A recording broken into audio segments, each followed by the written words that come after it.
Hello everyone and welcome back to Mackintosh'S Retro Video Game Room.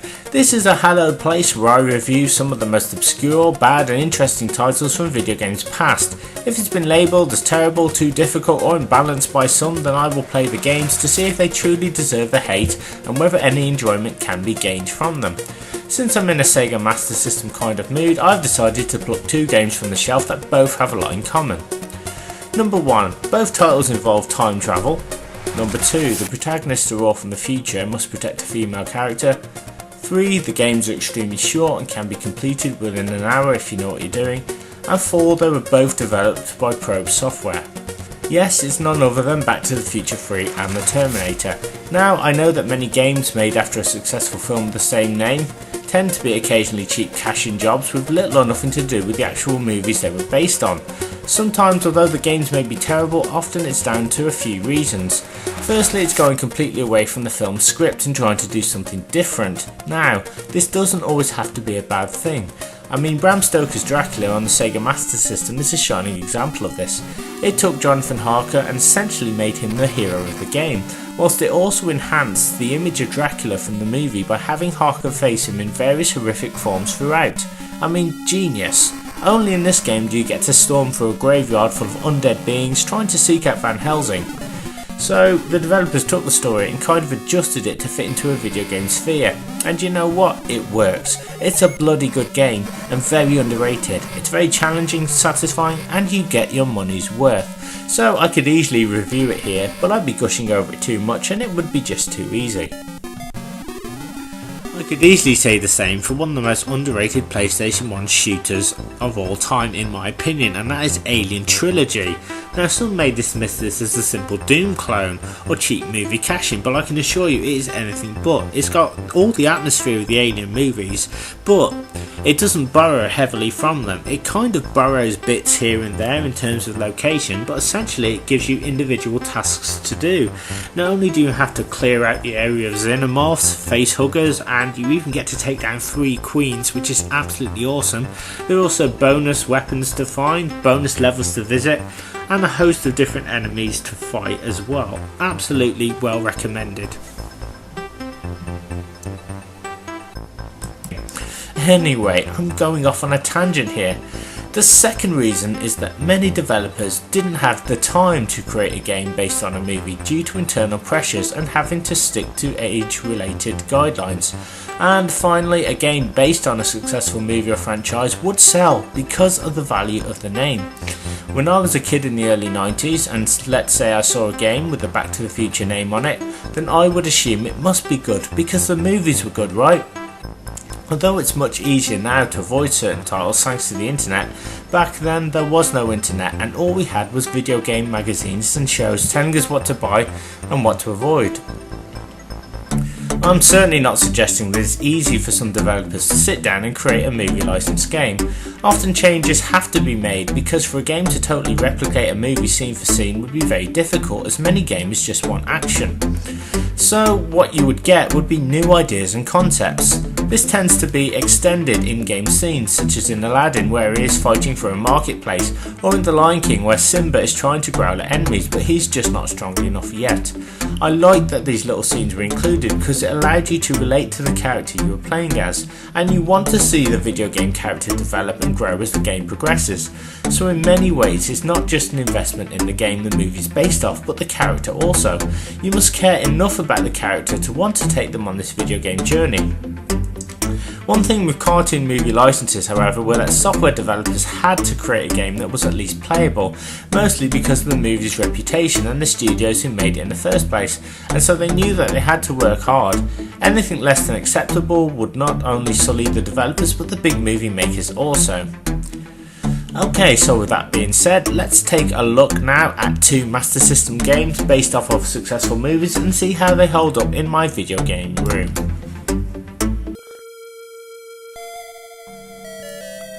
Back to the Future 3 was released for the Sega Master System in 1991, a year after the movie, which was as expected an unprecedented success. Developed by Probe Software and published by Imageworks, Back to the Future 3 allows you to play as Dr. Emmett Brown and Marty McFly, who were stuck in the old west of Hill Valley in 1885, after Marty travelled there to rescue Doc. It features 3 levels that only really resemble and expand upon 3 key scenes that occurred in the movie. There's not really that much to talk about, but I will do my best to try and do as much analysis on this title as I can with the limited gameplay and levels. Now I know that this game has a horrible reputation and many people just don't like it. As I enjoy reviewing games that have such a tarnished reputation, I decided to pull it into my Sega Master System to play it for myself and to pull it through its paces and to see whether the critics were right. After all, I don't just want to give it my honest appraisal until I've played through it in full. Most of the problems I read were regarding the first stage, in which Doc must ride across the plains to rescue Clara Clayton, whose horses have got out of control, and because of this she and a wagon are about to be thrown into the ravine, but we will get into that in a bit. On this channel I like to give each reputable bad game a chance at redemption, so let's see if Back to the Future 3 for the Sega Master System really is that bad, or if it deserves all the hate. Back to the Future 3 is a multi-genre game that comprises of 3 levels, each with a different style of gameplay. Marty McFly travels back to 1885 to rescue Dr. Emmett Brown, who in the second installment was in the DeLorean when it got struck by lightning when both he and Marty were in 1955. Soon after, Marty receives a letter from Doc which was dated from 1885, telling him that he has hidden the DeLorean for him to find so he can use it to go back to 1985. Doc also instructs Marty not to go back for him as he is quite happy where he is. However, Marty finds a tombstone with Doc's name on it, and learning that he was shot by Buford Mad Dog Tannen and other of Biff's relatives, decides to go back and rescue the Doctor so the two can go back to their original timeline. After finding the DeLorean hidden in the mine shaft, 1950s Doc fixes the machine and Marty makes his decision to travel back to save Doc from his grisly fate. In the first level, Bookboard Chase, you take control of the Doctor in a 2D on the rails auto-scrolling chase sequence as he races to try and rescue schoolteacher Clara Clayton, whose horses have gone out of control and are heading for the ravine. The poor scientist must try and catch up to her whilst at the same time avoiding all manner of obstacles thrown at him, literally. Everything from killer birds who attack you, tomahawks, logs, pitfalls, cowboys and even your own horse will throw you off if you go too fast, are all out to stop Doc from reaching Clara. Doc can only take damage 4 times, and if he fails, poor Clara dies and you must try again. He does have a gun and he can shoot in every direction, but just not up for some reason. There is a helpful diagram at the bottom of the screen that shows you how far away you are from Clara, and if you can somehow avoid getting hit and picking up the right power-ups, then you might be able to catch up with her and complete the level. Now when I was playing this level I didn't know what I was doing, and as I didn't have an instruction manual I had no idea that some power-ups would slow you down and some would speed you up. At first this whole level can seem chaotic and unbalanced, but it's more like a test of memory as you learn when to duck, when to shoot and when to jump. The most annoying things on this level are those birds, who I can only guess have been infected by the T-virus because they are out for blood and just attack Doc randomly and viciously. I mean, what did he ever do to them? So I would recommend ducking here whenever you see them. It doesn't always work however, as I think the bird patterns are random, but you can shoot them occasionally. However, overall you need to ensure that you know what other obstacles are in your way, so suffice to say there's a lot going on. As I mentioned, there are power icons that either help or hinder you during this insane test of memory and endurance. Having consulted the Back to the Future 3 manual online, which was very handy, I learned that there are 2 types of power-ups, green and blue. Now all green power-ups are bad and will slow you down, or speed up Clara's bookboard, or even take a life off of Doc, whilst the blue ones are good and will give you an extra hit, something I didn't realise until now. They will also speed up your horse, meaning you can catch up to Clara, and there's even one which gives you bonus points. So, how do you collect these items, you ask? Well, seeing as Doc has a gun, I thought I could shoot them. No, apparently that's not the way. What you need to do is to press up and Doc will thrust his whole arm in the air heroically. Now this looks awfully familiar. And then he can grab the said item.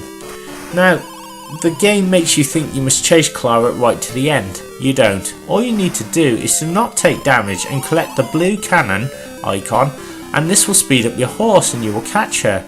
Now this is easier said than done, because how are you to know which icons are good and which are bad when you're in the middle of this chaos? I certainly didn't, and in many ways I'm glad I didn't know about grabbing items until I pulled it off by accident later. Had I known, I would have tried to grab everything, and this would have seriously impeded my progress. It was a total fluke for me to do this level, as I managed to memorise most of the obstacles and picked up the cannon by accident, and before I knew it I had reached Clara. You can also collect Clara's belongings, which are on the ground, and these will all give you bonus points. If I'm honest, I found this first stage to be a lot of fun, and it really got the adrenaline going, as I would get further and further towards Clara with every successful attempt, and it wasn't long before I'd reached her. However, I did have to endure a tombstone telling me she'd fallen into the ravine each time I failed. This, it turns out, occurs on each of the levels if your character doesn't achieve the goal. You get a tombstone telling you have died. What a morbid game. And what's even worse, when Clara goes over in the ravine in the still cutscene, she says she wishes she was Mary Poppins. I mean, what were they thinking? I mean, Clara's about to perish and the developers just throw that in there? I don't know. Anyway, let's move on to the next level. Okay, so in this stage you're playing as Marty, and essentially it's a mini game in which you must throw frisbees at Buford Tannen's men, who appear in various positions within the buildings of Hill Valley. So surely you can use your guns to dole out some justice. No. Remember that scene in the movie where Marty throws a pie plate at Buford, knocking the gun out of his hand? Well, Probe decided to expand upon this by having Marty, or Clint Eastwood as he's known in the film, throw pie plates at Tannen's gang who appear in certain areas. This becomes very difficult because you can only move left and right, and you must position Marty correctly to ensure he can hit them accurately. When Marty runs out of plates, he can simply head over to the table and his plate meter automatically refills. Now there's words I never thought I'd found myself saying in a review or a video game. A plate meter. Now, Buford's men will also shoot at Marty, and as he is wearing a metal stove door under his vest, he can sustain some damage. However, he is not invincible, and if he takes enough shots, then he will get hit in the heart and die. You do get a damage meter showing you how badly Marty is hit, and one which shows you how many of Buford's men you have defeated. You must defeat all 6 to trigger the 7th man to come out of the house, and that's Buford Tannen. Luckily you can spam him before he knows what's happening. This level is sheer frustration because you have to force poor Marty to be in the right position so he can throw his projectiles accurately, and this can lead him open to taking damage. However, don't worry if you fail, you won't be forced back to the beginning of the game. You can just try this level again. Yes, this game has infinite continues, so at least you can somehow learn to adapt to this terrible mini game. Once Buford and his gang have been pie plated to death, the third and final level takes place atop the steaming locomotive, where Marty's goal is to try and collect all the speed logs in order to get the train up to 88 miles an hour. You once again play as Marty, and this time you have to platform your way across to the front of the train to get into the DeLorean. However, you are timed, and you must also contend with Buford's men and the train engineers who put up a lot of resistance. Marty even gets to indulge in some hand-to-hand fisticuffs with the baddies here, so I have to give props to Probe for adding these elements in, as they really add a great deal of tension and suspense as you try and struggle to get Marty back to 1985. I mean, as good as the train sequence was in the movie, it would have been further enhanced by having Buford and his gang on board to try and stop him and Doc from accomplishing their goal. Anyway, you have around 70 seconds to try and manoeuvre Marty across each carriage. You must also look out for poles and background objects which will knock him off the train, costing him precious seconds. Luckily you can duck and crawl and avoid them, but they appear so frequently that it becomes annoying. Anyway, you basically have a meter which shows you how much damage you can take, and once the last one has dissipated, Marty is knocked back, and provided he has enough time, he can carry on, which is a welcome relief. This continues until either Marty reaches the DeLorean with every single speed log, or until time runs out completely, meaning Marty must try this level again. Again, once you make it to the previous level and this final one, there's no starting back from the beginning, and so you can just keep trying until you complete the objectives. Trying to collect all the logs is a real pain because they are hard to spot and can only be really described as a small grey flashing item. A grey log, right? I mean, that makes perfect sense. If you don't collect them all, then you won't be able to get the train up to 88 miles an hour, and you may not be able to progress any further through the level. Once you get to the front of the train, you need to know that jumping directly onto the steam jets will knock Marty off and back. You must simply crawl through them, and then and only then can you get to the DeLorean and complete the game. There are once again power-ups, but to be honest this level is not too difficult and is surprisingly easy once you get the hang of it. Okay, so I've rescued Clara Clayton, thrown discarded pie plates at Mad Dog Tannen and gotten the DeLorean up to 88 miles an hour. What did I get for my efforts? Well, a static image of the car and a quote from the movie telling you that your future isn't written, no one's has, and that it's whatever you make it. So it wasn't quite the ending I was expecting, but hey, I finished the game.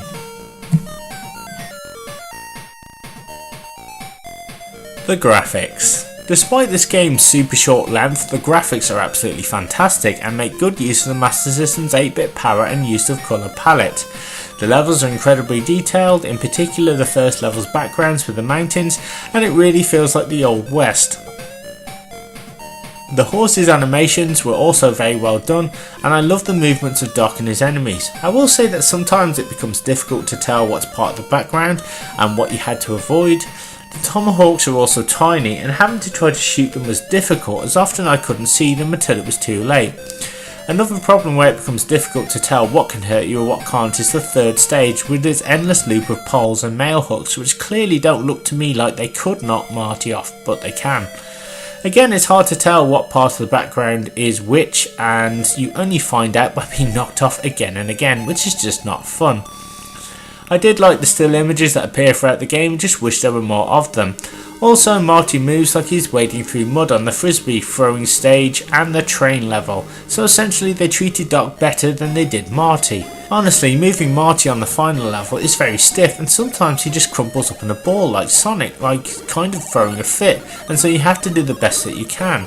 Still, despite this, again I enjoy the challenge of the level and felt it had its problems, but it was by no means impossible.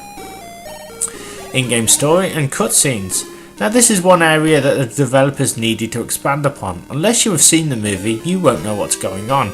The game only has 3 levels and doesn't really tell you anything, even in the static screens. You get almost nothing. The only useful bit of information you get is a man asking, "Would you like another piece of pie, Mr. Eastwood?" The fact you have to chase Clara and the tombstone images when you fail a level, and essentially the end. Apart from these tidbits of information, you don't get anything in the way of plot. Okay, so you do get a manual which tells you what's happening, but why not put this information into the game? They put everything into the manual from what I could see. I think that Probe probably assumed everyone had seen the third and final installment of the trilogy and so didn't feel the need to remind players. This was a huge mistake in my opinion. I'm playing this game because I love the film and would like to have seen the game outline the plot to remind me of why I enjoyed the film. I have to say, they got really lazy here. Music and sound effects. Well, at least Probe got this right. You get the epic Alan Silvestri score recreated in glorious 8-bit on the title screen, which at least reminds you what you were playing. And you get 3 really good stage themes, which I'll be honest are very well suited to what's going on. The bookboard level is a clear favourite of mine, and the atmospheric tones of the frisbee throwing stage at least give the player a sense of tension, whilst the third level's train theme accompanies Marty's struggle to get to the front of the train really well. All the sound effects in the game are good and let you know if you've picked up an item, fired a gun, or got knocked off your horse, or even knocked off by those damn mail hooks. Again, there's not a lot to mention here, and it's a shame that Probe didn't give this game more levels, as it would have been interesting to see what else they could have come up with. I suppose the Irish style music that accompanies the still image of Marty being offered a piece of pie was quite memorable, but above all, I don't really have any issues with what was on offer here. Controls. Okay, so with each level being different, that means there's a different control style for each. As frustrating as the first level was, I found the controls here to be pretty responsive, and it wasn't hard to get used to. Button 1 fires Doc's gun and he can shoot in various directions, but not up, which again is very annoying, as often these birds are right above his head. Button 2 makes the horse jump, and this is useful in jumping over pits and other objects that could cause the scientist to fall off. Pressing up also allows him to raise his arm and grab objects, and down makes him duck, which is perfect for avoiding cowboys. If you press diagonally down and right, then he can pick up Clara's objects that may appear for bonus points. I feel that Probe did a really good job here, and it's easy to dismiss how good the controls are when the level itself is extremely chaotic and confusing. I really can't fault them on this stage. Level 2. Now this is the worst control style out of the 3 levels. Who would have thought throwing frisbees could be so annoyingly difficult? Well, you simply move left and right and must try and position Marty to be able to throw them accurately. This becomes a problem because often the directional controls up and down only work when they feel like it, and I found that I really had to press these buttons harder to enable Marty to get into the right animation frame in order to hit Buford's gang. Throwing frisbees is easy enough and doesn't really require any explanation, just press button 1. If you run out, you can simply go over to the table and refill to your heart's content, but I felt like getting through this level was a degree of luck, not skill. Okay, level 3's controls. Well, they're slightly better here. Left and right moves Marty around. He can jump with button 2 and fire frisbees and punch with button 1. He can also duck and crawl by pressing down and either left or right to go in that direction. Now I did find that Marty feels very stiff when you are attempting a running jump, and I just don't understand why the developers didn't make him very agile. Also, he can't throw hands very well against baddies, but can once again use frisbee plates to get rid of most of them. Honestly, what is it with this game and frisbees? I mean, it was only one scene in the movie. Overall, if I had to rank each control style, the second level would take 3rd place, the 3rd level would take 2nd place, and the 1st level would stay in 1st place. I know there's not much in this game, but they could have smoothed out Marty and given him a bit more fluidity in his control style. Honestly, it feels like I'm leading a lamb to the kebab shop. On the plus side, the controls are not wholly unplayable, but could have used some tweaking here and there. Okay, overall, Back to the Future 3 is a very hard game to recommend. It offers very little in terms of plot, and although it expands upon 3 key scenes from the movie, there's very little else. Yes, I agree with the masses to some extent that there should have been more levels, and what we got was not a good movie to game experience, that much is true. However, despite the game's length, the developers did expand upon these 3 key scenes, adding in all manner of enemies, which I felt made Doc and Marty struggle to get back to 1985 much more real. Having Buford's gang on the last level again was a stroke of genius, and would have added to the final scenes in the movie, had the director gone in that direction.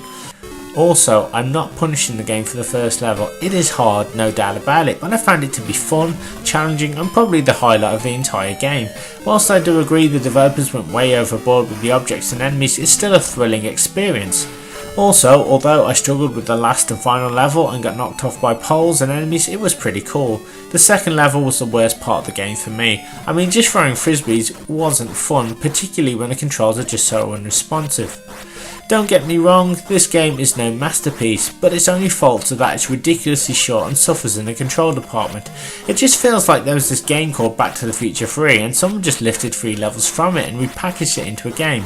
It was a tough decision trying to come up with my verdict for this game. It's clearly not the worst game out there, but it's not the best either. So, with that, I award Back to the Future 3 2.4 out of 5. Yes, I agree that there should have been more levels, the controls are terrible at times, but from what I played, the problems were not enough to really spoil my experiences. Even the infamous first level most people talk about, I didn't find it too much of a problem. I do however encourage you to keep trying with this game, as despite its issues, some enjoyment can be gained from it and you can pick it up for next to nothing nowadays.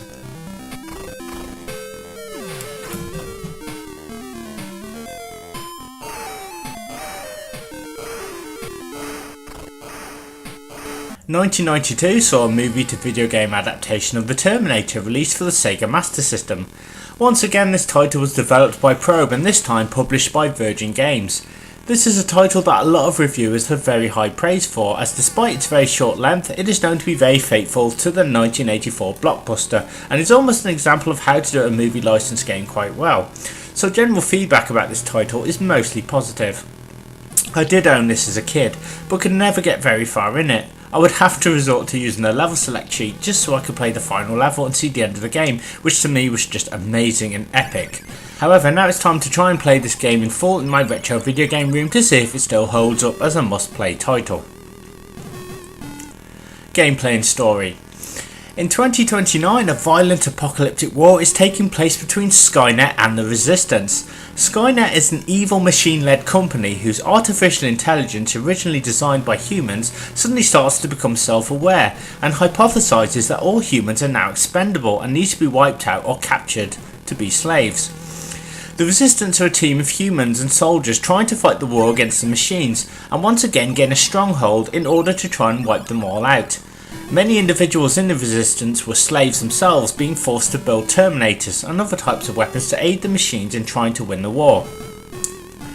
John Connor, the leader of the Resistance, is a key individual in this war and is destined to end it and destroy all the machines. However, he learns that Skynet planned to send a Terminator back in time to 1984 to kill his mother, Sarah Connor. This will mean that as John will never exist, he can't lead the Resistance to victory, and the machines will ultimately end the war themselves and completely take over the planet. Also, Kyle knows that once he goes back to 1984, there's absolutely no way back home, as once the mission to infiltrate Skynet's base takes place, then the Resistance's mission is to blow it up, meaning that although no other human can be sent back to help Kyle, the machines also can't send any more Terminators back in time to even the odds. So Kyle's mission is to try and find and protect Sarah Connor before the Terminator can hunt her down, and Kyle must stop the Cyberdyne Systems Model 101 by any means necessary to save the future.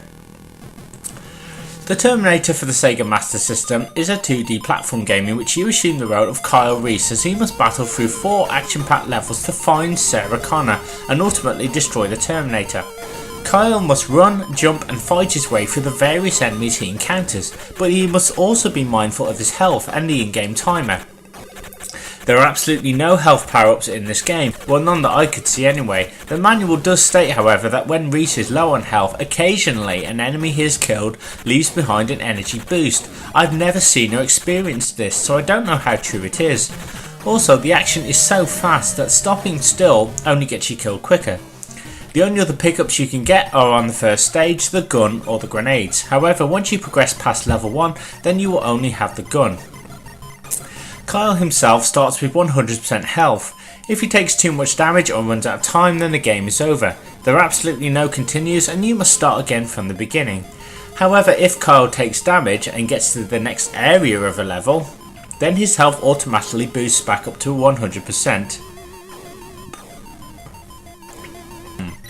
The only other weapon available to Kyle is at the start of the game in the form of grenades to help him get further into Skynet, to blow it up and to head into the time machine. There are no ammunition pickups either, as a grenade and machine gun have infinite ammo.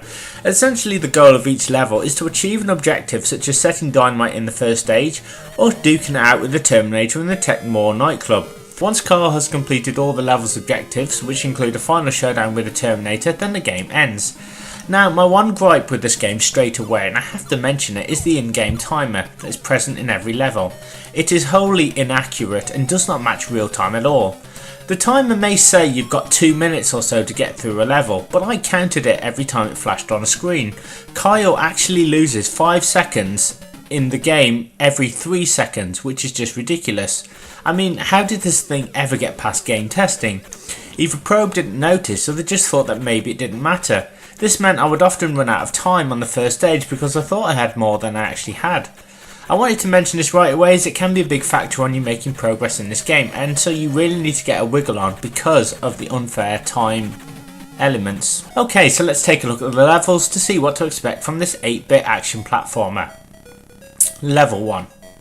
Do you remember those scenes in the movie that showed 2029 to be this never-ending war between man and machine? Well, Probe Software have created the first level where you actually get to experience what Carl was talking about in the movie when he was explaining to Sarah about the Terminator and the time displacement equipment. That's right, in this level Kyle must break into Skynet and fight his way through wave upon wave of infinitely spawning Terminators. He has to firstly use grenades to stop the enemies and to also break through walls.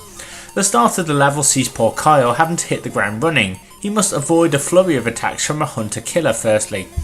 But there are also many red herrings in this game, and particularly one that occurs in this level. So I'm going to let you know about these at each point. But here is the very first red herring. Now at the beginning there is a gun that Kyle can get. However, although this will give him some serious advantages over his cybernetic enemies, he won't be able to get through to the next screen unless he has grenades. The game does not tell you this, and you may wonder why you can't progress any further.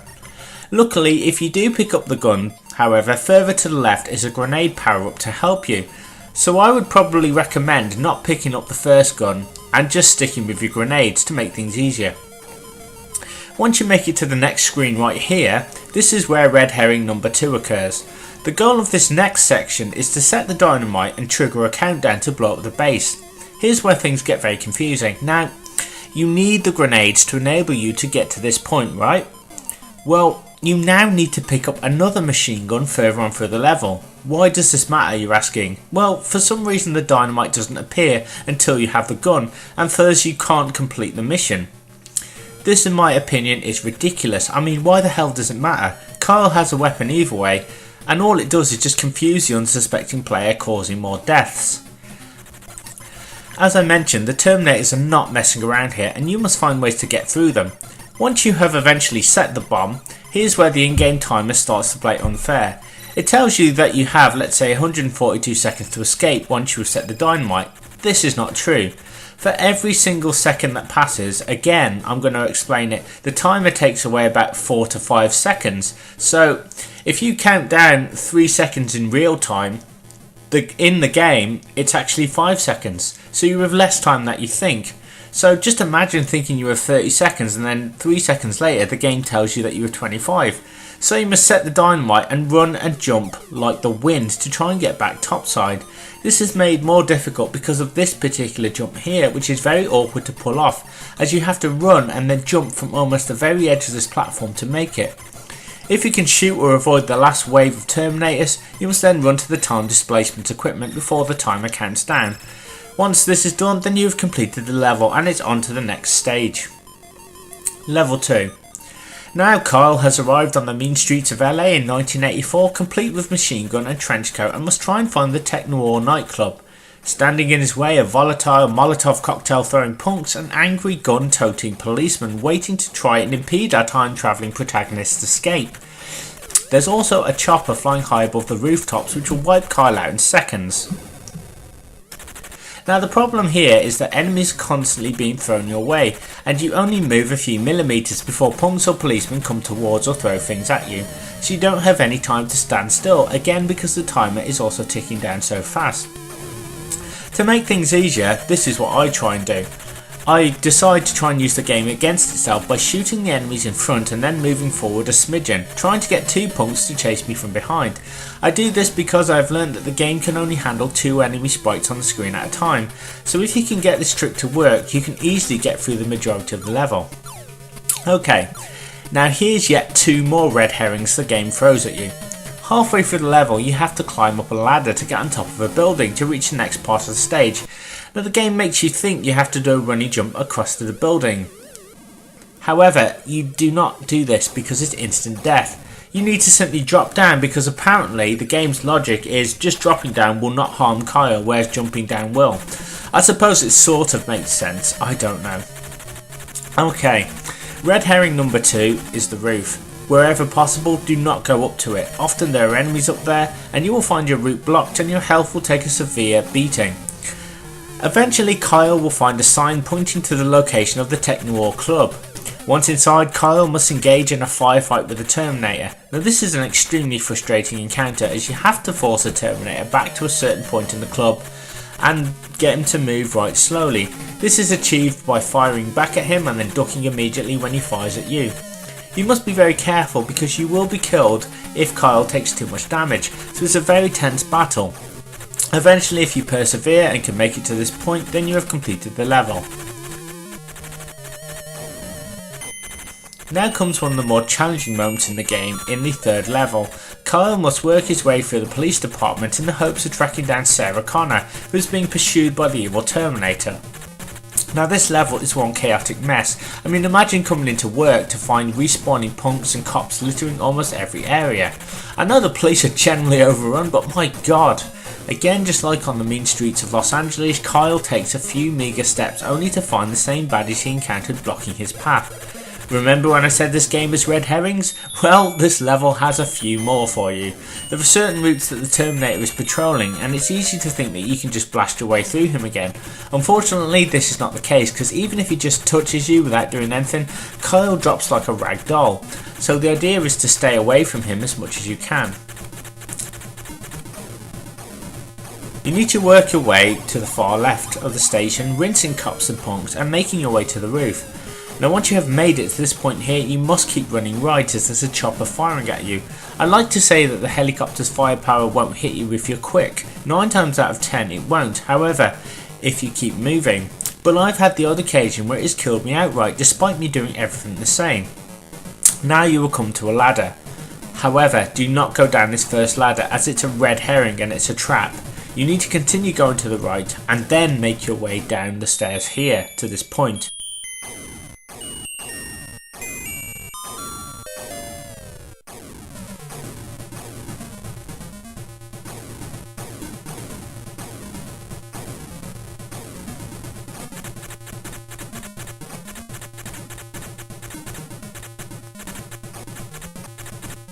Continue going to the right and make your way down here.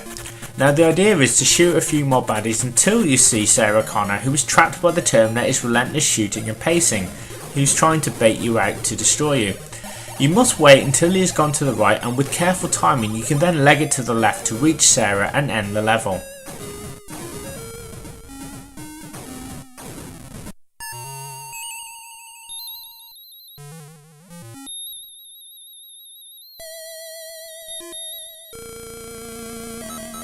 Okay, so the fourth level is the final one in the game, and this one is the computer factory. The evil Terminator is now nothing but a metal shell of its former self, and as Kyle, you must get to the press at the end and blast the evil cyborg into it. I know that never happened in the movie, but Probe made the right call to take liberties with the license and the story, and again it looks incredibly cool, just like the final confrontation in the movie.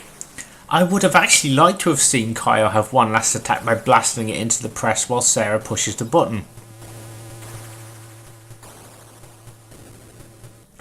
Now this level is easy once you know what to do. The only real annoyances are these floating electronic devices which go up and down and to the left, so I'd recommend jumping over them when they are down. If they touch Kyle, they will damage him and potentially wipe him out before he has even gotten a chance to get to the end. So you need to just essentially keep going right, and eventually you will reach the end where the Terminator is firing gunshots.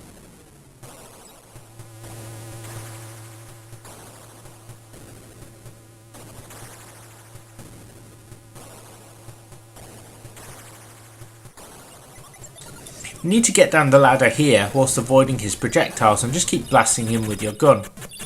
Eventually the impact will force him into the press where he is crushed. Congratulations, you have now saved humanity and Sarah Connor. The ending is pretty epic, letting you know that although Kyle died, his spirit lives on in the form of Sarah's son, John. This means that John's most trusted friend is also his father, and Thurs had to send Kyle back in time to not only protect Sarah but also ensure that he is born. Wow, what a paradox. Anyway, after this the game gives you a brief credit screen and then it's back to the main title. Graphics.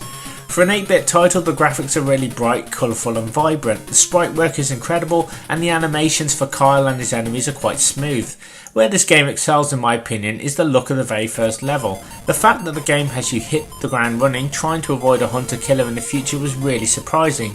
Probe clearly worked hard here and it seems like they took the time to get it right with this movie licensed game. I enjoyed the grenade explosions and gunfire effects and it really nailed the feel of the film. I also liked the LA stage with its massive buildings and rooftops. One thing I didn't like was that the game never lets you move more than a few steps without throwing respawning baddies at you. To me this breaks up the flow of the action and it puzzles me as to why they went in this direction. As I mentioned earlier, the game can only handle a few sprites on the screen at any time and it respawns 2 enemies each time Kyle moves, or if he kills some. I would have preferred a set number of baddies to face in each level myself. It just spoils the enjoyment of the platforming, and although you can use the trick to spawn 2 enemies behind so that you generally have a clear path in front of you, you really shouldn't have to do this. And again, contradicting myself, this also breaks up the challenge of having to get through waves of enemies. The helicopters however were a nice addition and really made you feel that the odds are stacked against you as you race to try and get to Sarah Connor. Also, it would have been nice to have some different variations of enemies. I know that the punks and policemen were probably the best sort of enemies, as they were in the movie, but how about making some of them look a little different? You face the same baddies in downtown LA as you do in the police station, so there's no real variation. Now one thing that bothers me is this sequence of events here, after the shootout at the Tech Noir. Whoever drew Kyle and Sarah in this little still look like they did it in their lunch break because they do not look like anything like the images shown below the text. I think Probe could have easily fixed this. I mean, they should have just redone the graphic or at least touched it up to make them look something like from the movie. If they could include stills from the movie, then they could have made it look a bit better. Honestly, that's my only real gripe graphics wise, but finally I need to mention the title sequence, and holy hell, now that's amazing. You get the close-up scrolling letters and even the text which appeared in the movie telling you that the war will be fought in our present tonight. This is so cool, and kudos to Probe for working so hard to implement it into this game.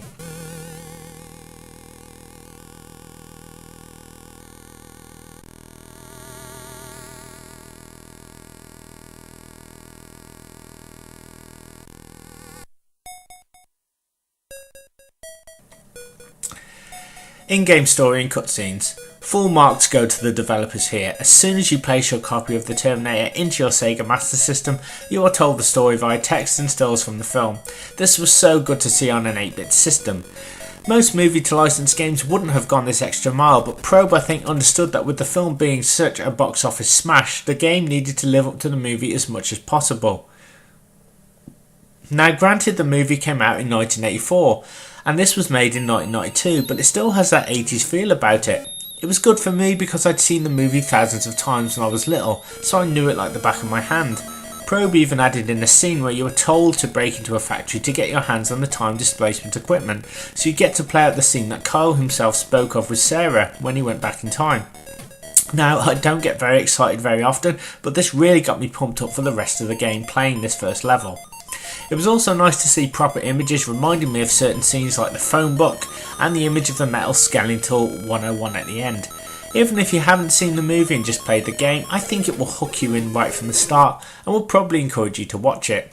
Whilst it would have been nice to have a few more images from the movie, essentially you always know what's going on and what you must do. It feels like a stripped down version of the movie with a beginning, a middle and an end, and Probe nailed it completely. Music and sound effects. Okay, so if the game playing an 8-bit chiptune rendition of the Terminator theme isn't enough to get you to play this, then I don't know what will. All the levels' music are original tunes written especially for the game. The first level in Skynet's base is probably the closest the game comes to replicating the infamous Brad Fiedel music. It would have been so cool to have some more of the movie music transferred into 8-bit for the levels, but what we have here is pretty good. Even the police station theme is awesome, with the thumping sounds really adding to the tension of trying to mow down baddies and navigate through different areas of the station to try and track down the mother of John Connor. However, the final level's music is absolutely awesome because it does have all these techno beeps, synth sounds and drum beat effects. Even the level 2 LA stage and the Terminator boss fight music gives a sense of urgency and pressure, as Kyle had to blast the machine backwards to try to get to Sarah. I only wish there was just more to talk about in this department, as the game is really short. There aren't even that many sound effects, but what they do have is good enough, with gunshots and explosions coming from the various projectiles thrown or shot at poor Kyle. I do feel however that his gun needs to be a little louder, but again that's just me nitpicking. Controls. Now the controls are perfect for this game. Moving left and right moves Kyle in that direction, and pressing button 1 allows him to use his weapon, either grenades or his gun, and button 2 allows him to jump. He can also execute a running jump which comes in handy on the first stage. Pressing up and down allows Kyle to ascend or descend ladders, and pushing down in the game also on his own allows Kyle to duck. This is essential if you are to get through this game, as many shots fired are from either side and ducking them allows you to avoid taking damage. Despite the gameplay being slightly uneven and sometimes unpredictable in areas, the controls more than match up to the task of helping you deal with these once you learn the game's mechanics. As this is strictly a platform game, the control style is the same with no changes. However, controlling Kyle feels pretty smooth and comfortable, I must say. Overall, The Terminator is a fantastic movie licensed video game, and one which is very easy to overlook due to the plethora of bad or unplayable Terminator titles that came out at the time. It sticks to the plot reasonably well and lets you know what's happening at each stage of the game. Whilst I enjoyed this game, I do feel that Probe should have sorted the timer out, as this can lead to many players, myself included, again thinking we've got more time than we have. Having the timer take 5 seconds away for every 3 seconds of real time is just unfair. I also think that the enemies shouldn't just rush Kyle infinitely. It's not that it's challenging, it's just when I play a game I want to at least take in my surroundings and the look of the level rather than have to worry about dealing with enemies constantly trying to mob me. I barely moved a step and I'd be surrounded, and this kind of put a slight downer on the game. The game also has no continues and you only have one life, and if you lose then you go back to the start. However, this game is so short that it barely becomes a problem, as you can get right back to where you were in minutes. This game can also seem harder than it is actually, due to the game's silly red herrings it throws at you constantly. I only wish Probe could have implemented a few more levels and weapons, and maybe even a password system so that you can start back on the level you failed at. Despite lacking these, I still think this game is one of the best interpretations of the Terminator, and with its attention to detail with the story and stills, apart from this particular still here, it's still worth playing today. So now it's time for my final rating. I give the Terminator for Sega Master System an Uzi 9mm 4.4 out of 5. Whilst it's a very short game, it's highly memorable and an enjoyable one that captures the essence of the film really well. So I highly recommend you play this if you haven't done so already. It's definitely one of the best Terminator games out there. Okay, so thank you very much. This has been Lucas Mackintosh. Thank you so much for taking the time to watch one of my retro let's play videos. I really appreciate it. Please don't forget to comment, like and subscribe to support my channel. Keep checking back for new retro content, and please remember to give me some feedback as well. And I'll see you next time for another Lucas Mackintosh retro video game review coming very soon. Take care.